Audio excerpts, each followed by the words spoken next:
Hi! You won't believe, but open bezels are still in trend. But now, except the pendants, it is also possible to find open bezel ring. Actually, these are not some sort of special ring bases, these are just minimalistic rings from AliExpress. I bought them in 2 different shops and the quality is super different as well. All the links I left in the description, as always. The rings from the first shop are flatter, but in the second one they look neater. But it might be more difficult to fill such a ring with resin, because resin might start leaking. But I think we should find it out in practice. This time I decided to try this resin for jewelry. It cures pretty fast, and according to the instruction, you have only 10 to 15 minutes before it becomes really thick. And a complete drying will happen only in 24 hours. Before mixing the resin, I need to prepare the rings. So I cut off a piece of masking tape and stick it to the inner side of a ring.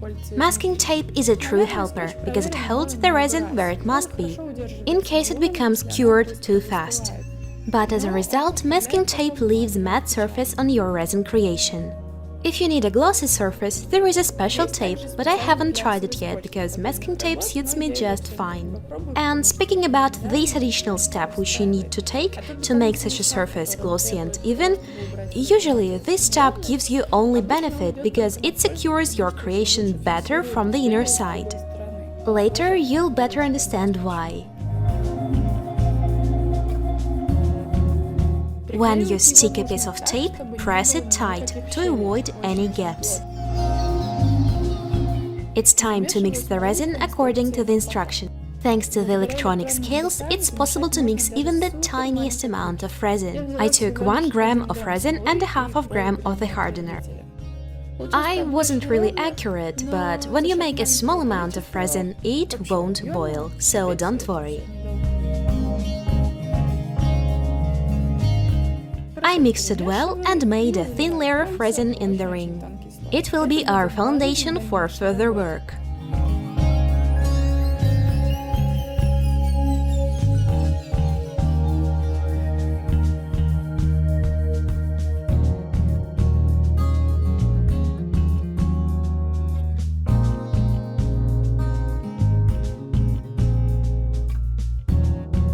As I used a tiny amount of resin for these 2 rings, I decided to fill the rest of the rings at once.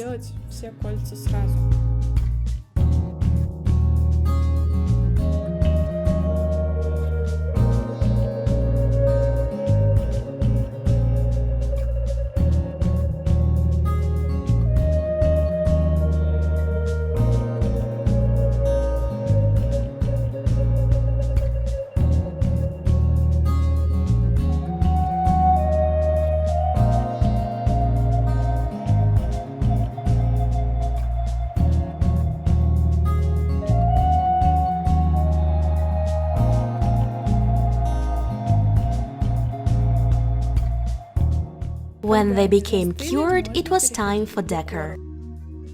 I'll take little dry flowers, but most of all I wanted to try using sliders in resin. Nail sliders are some kind of stickers for manicure. I ordered such a pack with different and various flowers. There are a lot of them, but unfortunately most of them didn't fit. So I had to check the size every time. Let's peel off the masking tape, and here is our matte and uneven surface which I've told you about. Now I'm cutting out a flower, peeling off the film and putting it into water. After some time it comes off the paper, which means we can simply catch it out of water. While I was waiting for it to come off, I cut out some other flowers. Now I'm sticking it to resin. To be able to move it, for example, to the center and get rid of all the wrinkles, I added a drop of water. And to make it stick well, I wiped this drop off with a tissue. I did the same with the other rings.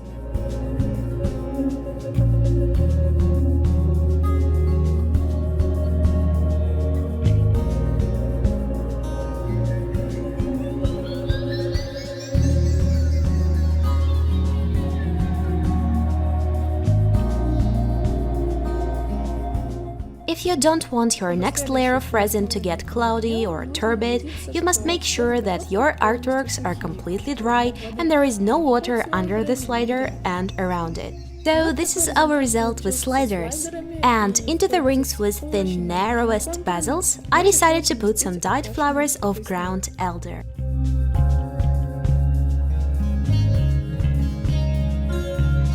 And again, I'm mixing just a little of resin. I'm taking a flower and putting it on a tiny drop. If you don't want the flower to float after all this, you need to wait till this layer is dry. I didn't do it like that because I know well how and when it's time to return your floated flower and make it stay and harden with resin on the place you need. But if your flowers are floating every time and sinking and nothing works to make it stop, the solution is a layer-by-layer technique. By the way, it would be possible to put the flowers in the previous super thick layer. But in this case, it wouldn't be possible to move the flower. The flower will stay in the place you've just put it.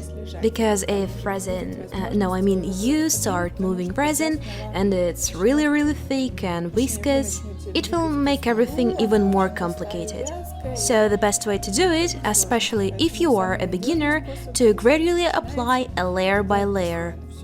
And yeah, it takes a lot of time. It's possible, of course, to glue the elements down before pouring the resin, but here you must pay your attention to the glue you use, because different glue has different reactions with resin. You must always check how your glue works with your resin.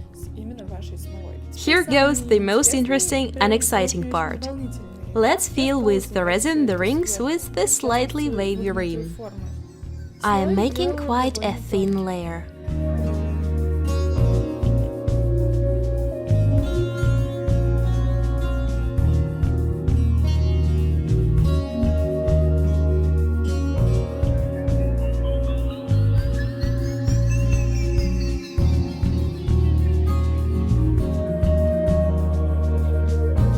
The flat circles I filled differently.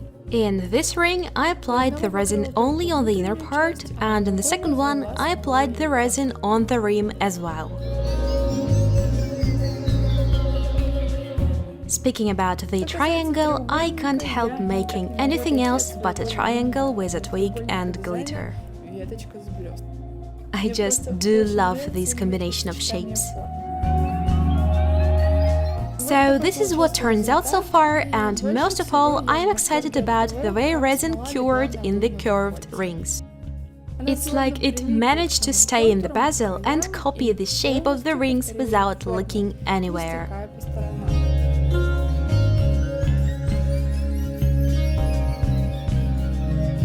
But one more step awaits us. If I used a glossy film instead of the tape, we would have avoided it, and the rings would have been done already. But to my mind, masking tape is a good choice if you want to make your artwork more secure, because the tape will make the resin stick to the metal rim from the inside, like this, like between it, and at the same time the resin will be cured like this, down here. And it definitely won't come off like UV resin. Although epoxy don't usually come off, but it happens, and maybe wearing them also affects this, as well as washing your hands. I didn't wash my hands with these rings, I had to put the rings in water. Well, anyway, this experiment you can check out on my Instagram. And once again, I'm mixing a small amount of resin and make a thin layer of resin from the inside.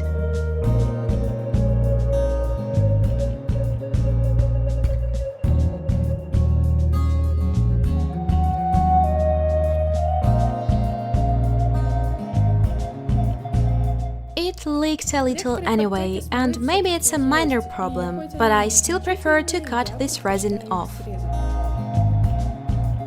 Just look at the transformation of this ring, which happened because of this last layer.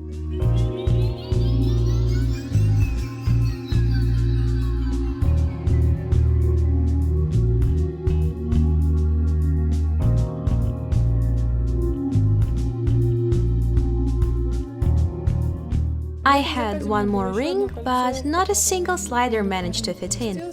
So I decided to dye the resin with a pigment and feel this heart. As it is really small, I apply a drop of resin and let it spread over. So even if it leaks on the rim, eventually it will go back.